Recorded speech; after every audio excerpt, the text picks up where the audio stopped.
What's up, guys?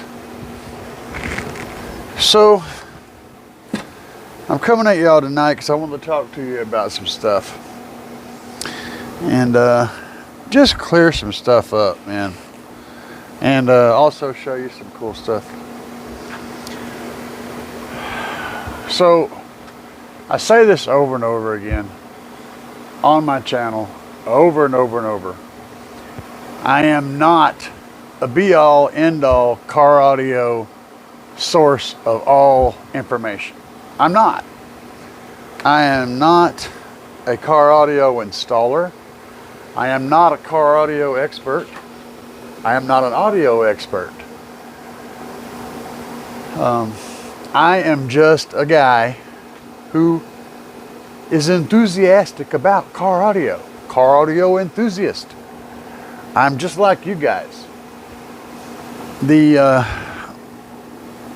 have been messing with this stuff for years, and I have an active interest in learning more about it, and I have a reasonable amount of knowledge in the car audio and audio department in general, but I am not an expert, and I don't want to be labeled as such. Do I know everything? Oh, hell no. I do not know everything. You know, I'm always learning, and that's the main thing that I want to express the most is always be learning. You know, I'm a student all the time. I'm a teacher sometimes, but I'm always a student. Okay? Oh, now.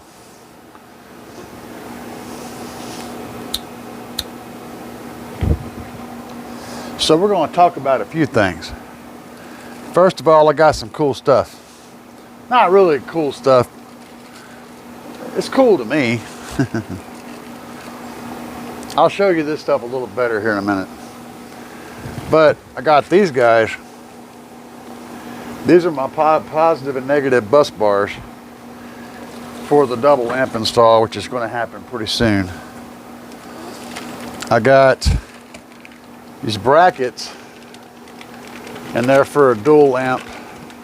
There's just two of them. See, they're for the dual amp setup, so I can stack two amplifiers again for the same project.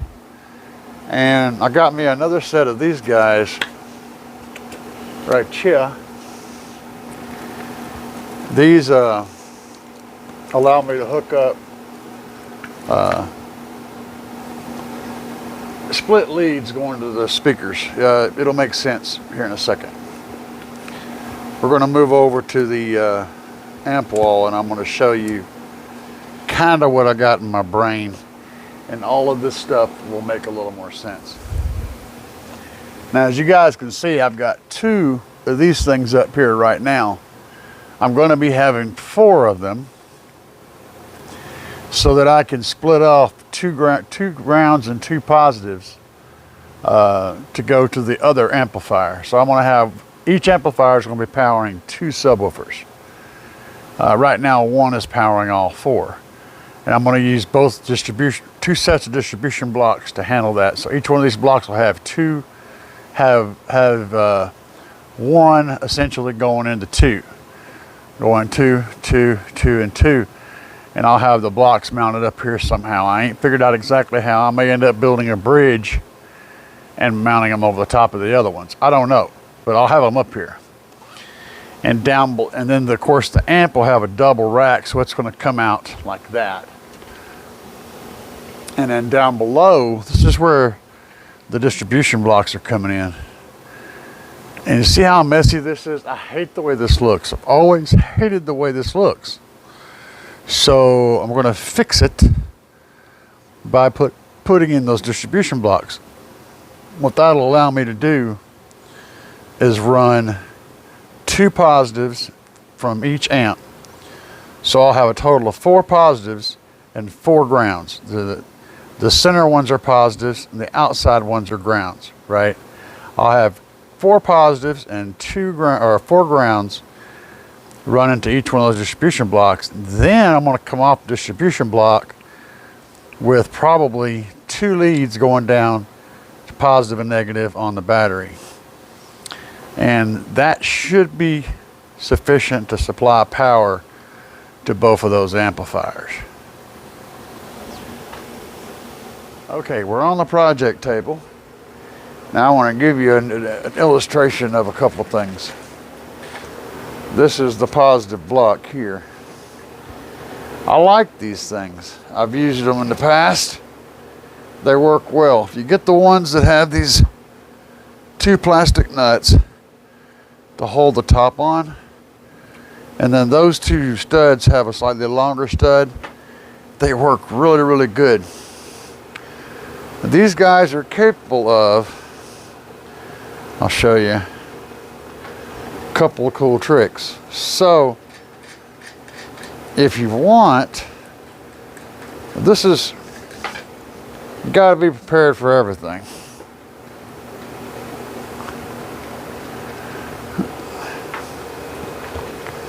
So utilizing this one cable that I have laying here with lugs on it, I can show you a couple of things. First of all, the spacing on these is perfect for 2 alt gauge wires. Look at that. That's brilliant, right? Perfectly spaced. They'll both sit nice and flat side by side. That'll look really good, right? Another thing they can do is if you've got one coming in this way, you can have another one coming out sideways. So you can have wires coming in both directions, and it'll fit nice and flat. The cover goes on and everything looks neat. You could have wires coming out all 3 ways from that one spot. So that's going to give me the flexibility to make this work the way I want it to. And the positives, the positive and the negative block are the same. They do the same tricks. They're identical other than the color. These are designed for 400 amps. However, I'm not going to be utilizing that amp load on the way it's designed. So it's designed to be able to carry 400 amps from here to here. Okay, rated. I'm going to be carrying an amp load from here to here. A large portion of these connections are going to be doubled. So I'm going to have a wire coming in from the top and then a wire coming in from the bottom. They're going to be making contact. So the block's not going to have to carry very much current ever at any point. Mostly it's going to be wire-to-wire contact and then little jumps, a little bit of current through the block. But this is a thick block. This is a 1/4 inch thick, and this is copper. It is tinned copper, so it's a 100% copper bar inside this jacket. It will conduct electricity quite well without any issues. But that's my choice for doing this type of stuff. This one, if you're wondering, it just says bus bar, gives the ratings on it, and it doesn't have a name brand. Recoil rebadges some of these and sells them. I don't know who actually makes them, but the pair for the positive and ground pair is like $50 something. They're not cheap. There are some less expensive alternatives, but I wanted the copper bar, that nice thick copper bar, and this plastic. This is fiber impregnated plastic, so it's that really, really tough plastic that's just nearly impossible to destroy, and has a good solid mount for the cover, so I don't have to worry about it being exposed. Looks nice and clean. That's what I was shooting for. Something that I could work with. It's also fairly compact, so it'll fit in a tight area where you're working and still give you a lot of options. Man, I think through every purchase that I make. I don't want to get anything and have it not quite be what I need. I want it to be 100% of what I need with extra. I want to have room for growth. On that, with these bars, I mean, I can run 6 leads up and down on top and bottom. And then I could run 2 more on going out the sides. So I could have 8 leads going out and 6 leads coming in. There's a whole lot of options, and I like options. The only thing really bigger than this is something homemade.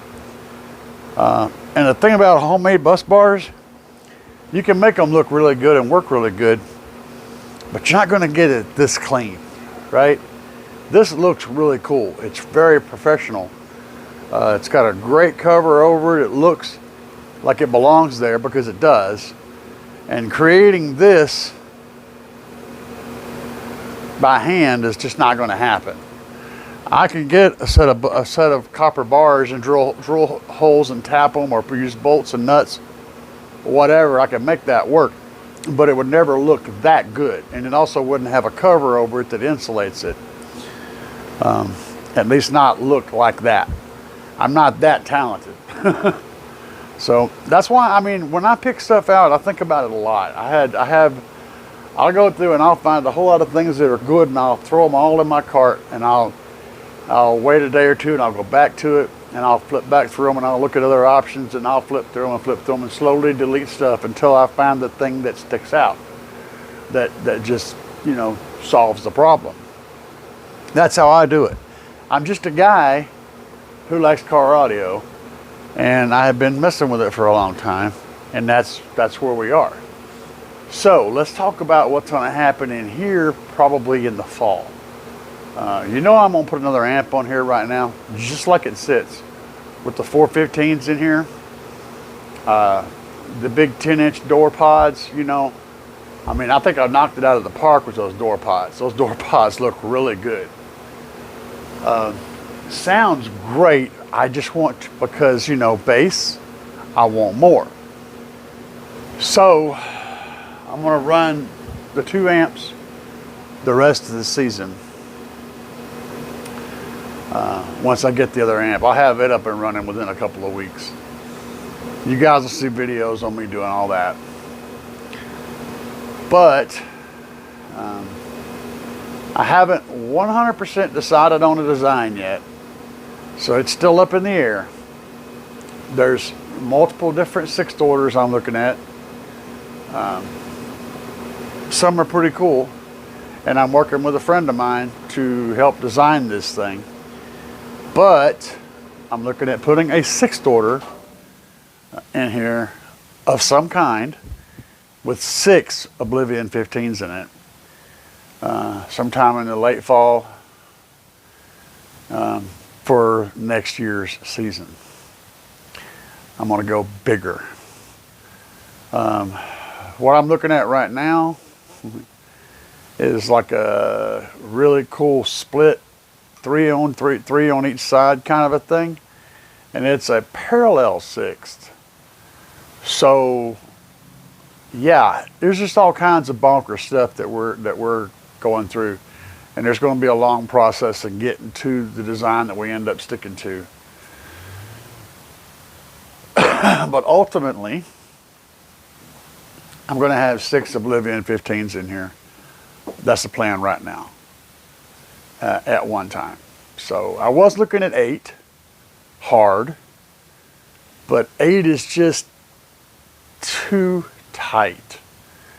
I can make 8 fit, but I would be really stretching my room, my space, and I would also be sacrificing potential growth area for where to put equipment and stuff. Right, as it is, with the 6th, I'm going to have enough room for amps to be loaded from the back or the sides. I'll have options for different equipment to go in here. And with that, with 8, man, I was going to be stuck with the side, because that box is going to come all the way back to the glass. I mean, it was going to be right in your face at the back side of this. And I don't want to make it so tight that I don't have room to work. But anyway, this is just I'm just sharing, you know, my plans. That's all this is. This is me hanging out with you guys, my basehead brethren and sisters, you know, sharing my plans and talking about what I'm doing. This isn't about anything else, you know. And I'm not perfect. Not even close, man. I just do stuff. I get out here, it's freaking 11 o'clock at night. I got a carport, no side walls. You know, this is the best I got is a roof outside, and it barely shields the rain off, you know. This is what we work with. This is the real world. I don't have a big, nice garage full of cool tools. I got an old table that was being thrown away that I repurposed, or a desk I repurposed into a workbench. I got another one over there that I'm about to repurpose into it's already been functioning as a workbench, but I want to make a better top on it. I got, used tools. I got cheap tools. I got hand-me-down stuff. I got extension cord that's been taped up like 15 times. I have the same old junk that you guys have. You know, nothing special. You just keep slamming your face into the wall until you knock a hole in it. That's how I operate. And if that's good enough for you guys, then cool. I'm glad to hear that. You know, it is what it is. Anyway, just hanging out and throwing out some love. I appreciate you guys for stopping by. If you like my content, be sure to slam that subscribe button down below, because that's how I make money. Just straight up, man. I make money off of that. That makes my channel bigger, makes me more money, and I can afford to keep doing this stuff and, enjoying my medically screwed up life. Before I jump off of here, though, for those of you who are still on the video, those are my hardcore people. On the 1st of next month, I'm going to have an operation. And 1st of July, they're going to implant a, you call that thing a defibrillator, right up here in my chest, that with leads that connect to my heart. This thing monitors the heart, and if it sees that my heart's doing something stupid, it shocks me. Scares the hell out of me. I'm gonna tell you straight up, scaring the shit out of me. So, and the doctor said it would go about right here. Right in here is where it'll be, under the skin. So for the first month, I gotta wear a sling on my arm. So I can't put my arm up like this because it might pull the leads out of my heart. Yeah, like I said, it scares the hell out of me. So I got to wear a sling, which means I can't wear any t-shirts. I got to wear a button-up shirt because I won't be able to put on a t-shirt, right? I have to, work it over my arm and then button it up. So I don't even know if I have any button-up shirts. You guys ever seen me wear a button-up shirt? Yeah, me either. That's coming. Just, adding to, the doctor said my heart is 30%, said 30% of my heart muscle is dead. It's just dead. It doesn't work. It doesn't do anything. I've got like 40-something percent of heart function, and 30% of the muscle in my heart is dead.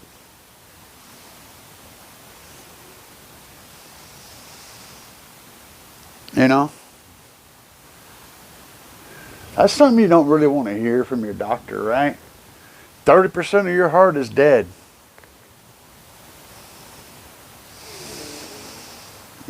How much percent do I need to keep on breathing? I don't know. But I'm going to keep banging at it with my 70%. Doing the best I can.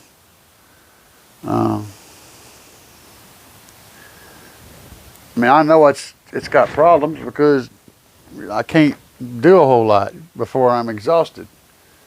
I get dizzy just standing up. It makes me dizzy. I want to pass out sometimes. That's going to be, that's where this ends. You know what I'm saying? That's where this shit ends. It ends with me just, my heart just not working anymore. It's what killed my dad. It's what killed my grandma and grandpa and everybody else in my family on my dad's side. And they were all about my age. A little older. So, yeah, that's where we're going. It's just a matter of how we get there. And I don't know about y'all, but I'm going to get there riding a wave of bass and doing the shit that I enjoy doing. Because going through anything, worrying about the outcome, I didn't know good, man. You're missing the whole point in life if you spend your whole life concerned about this destination, retirement, or, this many years, or what's going to happen 20 years from now, and you're so focused on that you forget that the time that you're spending getting to that point is the important shit. The destination, that don't mean jack. Whether you own that house in 30 years, who freaking cares? Who cares? It doesn't matter. It's the 30 years that matters. It's the right freaking now that matters. It's the people that are in your house that matter. It's the people that are around you all the time, the people that do stuff with you and for you, that you do stuff with and for. Those are the ones that matter. Stop and just get out and walk around the park one day. Look at the freaking birds. Look at the ducks. Sit and throw rocks in the water. Smell what's happening. Take it in. Absorb it. Because that day you will never get again. It will never come again. That's a one-time offer. And you won't get a chance to relive that day. Every single day is precious. Every day is the most important freaking day of your life. Treat it like that. Don't treat it like the gateway to the next day. Don't treat today like one more day you have to wait before you get to this time. Don't count it down and kick it to the curb. Eat it. Absorb it. Enjoy it. Live in that day. Every single day.